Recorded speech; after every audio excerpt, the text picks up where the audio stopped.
the wish that won't be granted. And what we mean by granted is allowed, consented to, or given divine assent by the Most High. Where many of us get tripped up is having a desire and automatically connecting the strength of that desire to the will of the Most High, the fixed intention of the Most High, or what many preachers have referred to as God's unchanging hand, determination, that steadfast, eternal, and absolute divine support that anchors a soul through the chaos of the material world, including the chaos manifested by those who are not in alignment with divine intelligence. Divine order is the fixed point. Human desire may fluctuate. The material environment may become chaotic. Other people may act contrary to divine intelligence. Our own understanding may be incomplete, but divine order does not reorganize itself merely because we intensely desire something outside of it. Therefore, the strength of that desire is not the evidence of divine assent. A desire for something will not be given assent by the Most High when that desire is not in alignment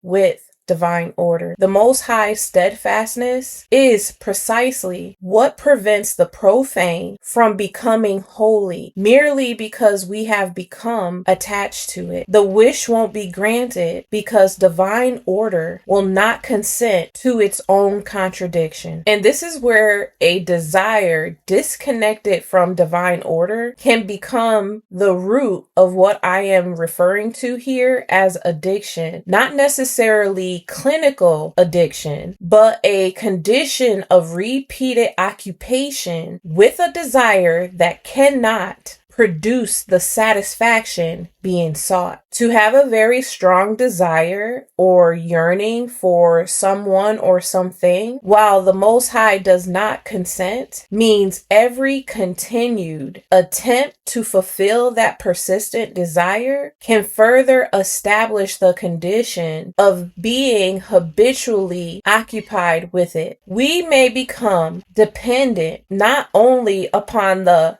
object of the desire, but upon the cycle of wanting, pursuing, and momentarily feeling as though satisfaction is almost obtainable. Because when satisfaction remains just out of reach, misinformation can cause us to conclude, I haven't gotten enough. And if I believe I haven't gotten enough, the logical response is to pursue more. But truth may reveal something entirely different. This does not possess the capacity to give me what I am seeking. And once that becomes known, the entire pursuit can become unnecessary. The truth hasn't necessarily changed the external object at all. It has corrected my attribution of power to it. What purpose does an unfulfilled desire serve?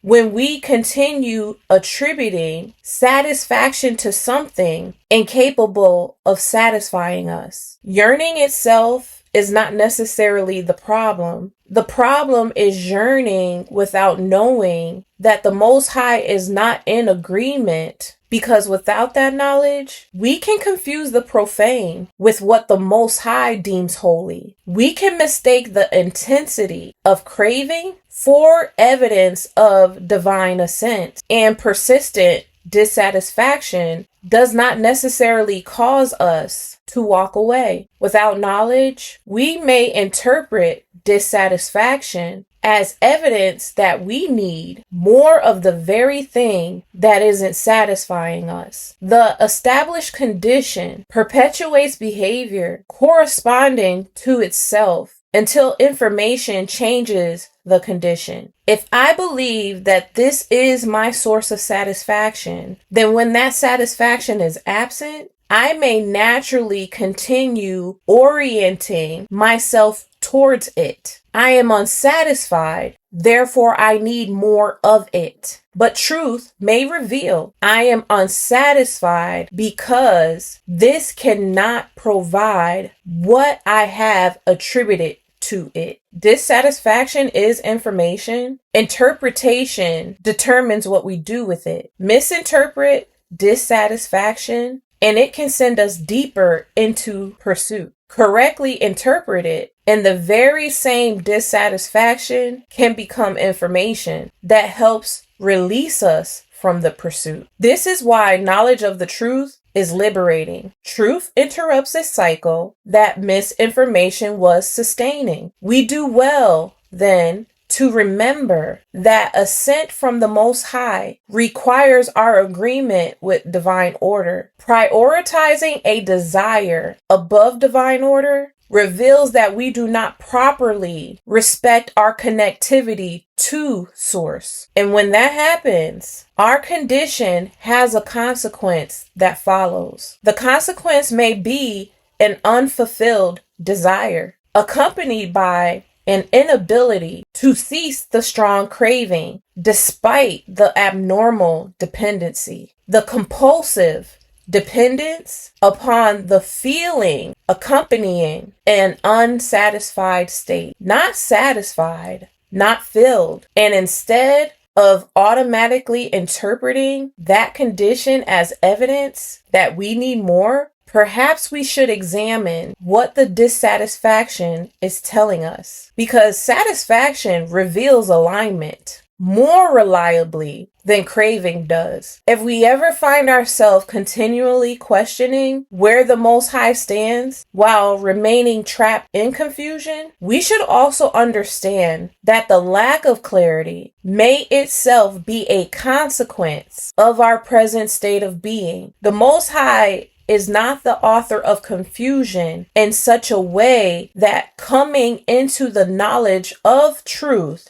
is made impossible. We can know truth, and through knowledge of truth, we can become free from the ignorance that keeps us unaware of what pleases the Most High. So that through alignment with divine order, satisfaction may become the consequence we experience. Indeed, there is nothing impossible with the Most High except express agreement to the denial of itself as the source of satisfaction. The Most High cannot truthfully identify with something contrary to divine order as the source of satisfaction that proceeds from divine order. That is not inability. That is consistency. Divine order does not reorganize itself around the magnitude of our investment in misunderstanding. It does not validate a false source because we have invested years in pursuing it. It does not validate it because many people agree. It does not validate it because an institution has formed around it. It does not validate it because someone profits from it. And it does not validate it because the yearning hurts. Divine order remains the fixed point. And when we come into the knowledge of truth, what has been added unto us is not merely another instruction concerning what we should and should not do. We receive information by which we can discern. This is important because those on the outside looking into another person's relationship with the Most High may confuse that relationship as surface level when they lack knowledge necessary to discern what they are observing. Consider the instruction, don't judge a book by its cover. Who needs that instruction? Someone whose present condition would cause them to judge according to the cover. But if that person is misinformed, telling them not to behave like a misinformed person does not necessarily inform them. The behavior is the consequence of the condition. Therefore, correction of the condition comes by way of information that provides knowledge of the truth. Information changes what I know. Knowledge changes what I am capable of discerning. Discernment changes what I am capable of recognizing. Recognition changes the choices available to me. And correction can then arise from within a corrected condition rather than merely being imposed upon me through somebody else's command. There's a difference between saying, go through the door because I told you to, and saying, understand the architecture and you will know why that is the door. The first can produce dependence upon the command of an external human authority. The second develops discernment. We can communicate what has been revealed to us without attempting to become another person's dictator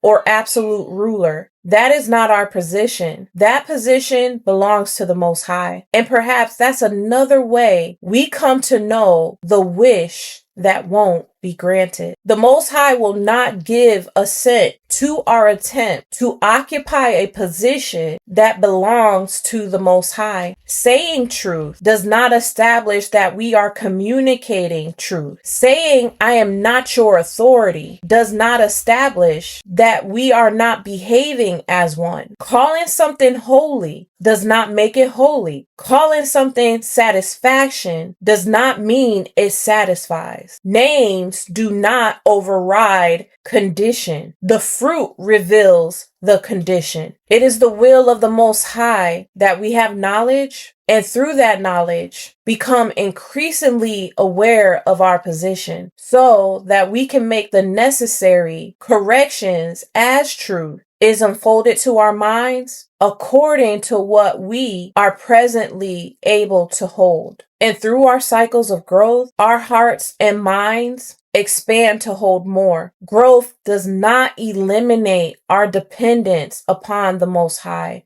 It increasingly eliminates our dependence upon human substitutes for the Most High. And as our capacity expands, perhaps we begin to understand something else about the things we once desired. We don't have to make the beautiful thing ugly in order to become free from it. We only have to see it truthfully. I may be able to still look at something and recognize you are beautiful. I understand why I wanted you, but I no longer attribute to you a power you do not possess. That is not deprivation. That is release. Because once we know something cannot give what we mistakenly attributed to it, walking away becomes very different. We are no longer sacrificing satisfaction by releasing it. We are releasing what was obstructing our recognition of where satisfaction comes from. And perhaps satisfaction, in its deeper sense, is what occurs when something has been brought into sufficient correspondence with truth that the unresolved demand finally ceases. The wish that won't be granted then is not necessarily evidence that the Most High is withholding satisfaction. The wish won't be granted because the Most High will not authorize us to mistake perpetual craving for satisfaction. The answer was embedded in the architecture the entire time.